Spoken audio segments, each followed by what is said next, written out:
Iron ఎలాంటి డైట్‌లో ఉంటుంది.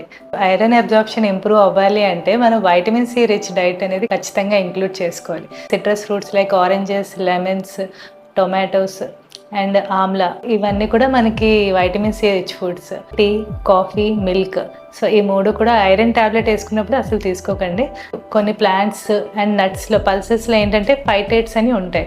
అవి ఐరన్ అబ్జార్ప్షన్‌ని తగ్గిస్తుంది. మరి ఎలా అంటే ఏదైనా మనం నట్స్ అలాంటివి సోక్ చేసుకుని తీసుకోవాలి. లైక్ బాదం తీసుకున్నాం అనుకోండి, నైట్ అంతా సోక్ చేసి ఉదయాన్నే తీసుకుంటే ఏమవుతుందంటే అందులో ఫైటేట్స్ రిలీజ్ అయిపోతాయి.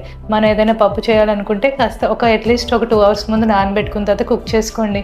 అందులో ఉన్న ఫైటేట్స్ రిలీజ్ అయితే ఐరన్ అబ్జార్ప్షన్ బాగుంటుంది. అండ్ మనకి రాజ్మా, బీట్రూట్లో ఏంటంటే ఐరన్తో పాటు ఫోలిక్ యాసిడ్ కూడా ఉంటుంది. సో ప్రెగ్నెన్సీ వాళ్ళకి ఇంకా అడిషనల్ అడ్వాంటేజ్. కుదిరితే ఐరన్ కుక్వేర్కి వాడండి. సో ఐరన్ కడాయి తవాస్లో కుక్ చేయడం వల్ల మనకి ఐరన్ అనేది కూడా అబ్జార్ప్షన్ బాగుంటుంది. Thank you.